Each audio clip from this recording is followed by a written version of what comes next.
শ্রীমদ্ ভগবদ্ গীতা দ্বিতীয় অধ্যায় সাংখ্যযোগ। শ্রী ভগবান উবাচ মন্ত্র সংখ্যা 3।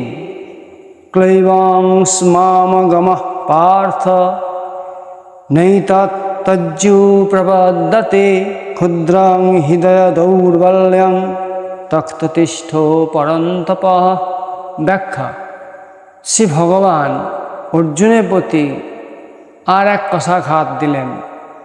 শ্রীমান অর্জুনকে বললেন, ক্লীবতাকে আশ্রয় করো না, অনার্য সেবিত হয়েও না। এর দ্বারা শ্রী ভগবান অর্জুনকে অত্যন্ত তিরস্কার করলেন। একজন বিশ্ববিখ্যাত ক্ষত্রিয় বীরের কাছে এই তিরস্কার অত্যন্ত মর্মভেদী। সুতীক্ষ্ণ বাণের মর্মভেদ হতেও তীব্রতর, অত্যন্ত অমর্যাদাকর। শ্রী ভগবান বললেন, হে পার্থ, ক্লীবতাকে আশ্রয় করো না, এ তোমার মহত্ব নয়। ক্লীবতা অর্থাৎ নপুংসকতা। এইরূপ তিরস্কার করে তাকে উদ্দীপিত করার জন্য পুনরায় স্তুতিও করলেন। শ্রীমান অর্জুনকে বললেন, হে পরন্তপ অর্থাৎ হে শত্রু তাপক, যারা ধর্ম, সমাজ, জাতির শত্রু, তাদের সম্মুখে তুমি সাক্ষাৎ শাসন। এহেন তোমার পক্ষে ক্লীবতা শোভা পায় না। এ তোমার ক্ষুদ্র হৃদয় দৌর্বল্য, তুচ্ছ সংবেদন। এই অসভ্য, অভদ্র, অনার্য ক্লীবতারূপ দুর্বলতাকে ত্যাগ করে যুদ্ধের জন্য প্রস্তুত হও। বর্তমানে বিদেশিদের তৈরি ইতিহাসের সৌজন্যে অপপ্রচারে আমরা জেনেছি, যাযাবর শ্রেণীভুক্ত অর্ধসভ্য আর্যরা বাহির হতে এসেছেন এই ভারতবর্ষে। এটি অপপ্রচার। এদেশের অনার্যদের উৎখাত করে এই দেশে তাদের অধিকার প্রতিষ্ঠা করেছেন। যেমন মোঘল, পাঠানরা, পরবর্তীকালে ইংরেজরা এই দেশে সে তাদের অধিকার প্রতিষ্ঠিত করেছিল। যাঁরা কিন্তু প্রকৃত ইতিহাসজ্ঞ, তারা এই কল্পকথা, এই অপপ্রচার বিশ্বাস করেন না। তারা ভালোভাবেই জানেন এই ভারতবর্ষ আর্যদেরই দেশ, জ্ঞানী গুণী সভ্যজনের দেশ ভারতবর্ষ। এই ভারতবর্ষই সভ্য মানব জাতির আদি উৎপত্তি ভূমি। সভ্য ও অসভ্য এই দুই শ্রেণীর মানব প্রায় প্রতিটি দেশেই চিরবর্তমান। সংখ্যায় অল্প আর অধিক, এই যে পার্থক্য।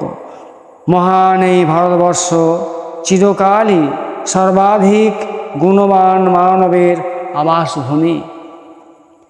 তাই এই ভারতভূমির নাম আর্যাবত্য, আর্যভূমি। আর্যাবত্য এই ভারতবর্ষেরই আর এক নাম। এই ভূমিতে আর্যগণ বারংবার জন্মাবার ইচ্ছা পোষণ করেন। এই ভূমি বৈকুণ্ঠের প্রাঙ্গণ, ভারত তাজির। এই ভূমিতে দেবগণ জন্মলাভের বাসনা করেন। ভগবান মনু তার মনুসংহিতায় 2:22 মন্ত্রে বললেন, আসমুদ্রাত্তু বৈ পূর্বাদা সমুদ্রাত্তু পশ্চিমাৎ তয়ৈরেবান্তরং গির্জা আর্যাবর্তং বিদুর্বুধাঃ। অর্থাৎ পূর্ব সমুদ্র ও পশ্চিম সমুদ্রের এবং হিমালয় ও বিন্ধ্যগিরির মধ্যবর্তী স্থানকে পণ্ডিতগণ আর্যাবত্য বলে থাকেন।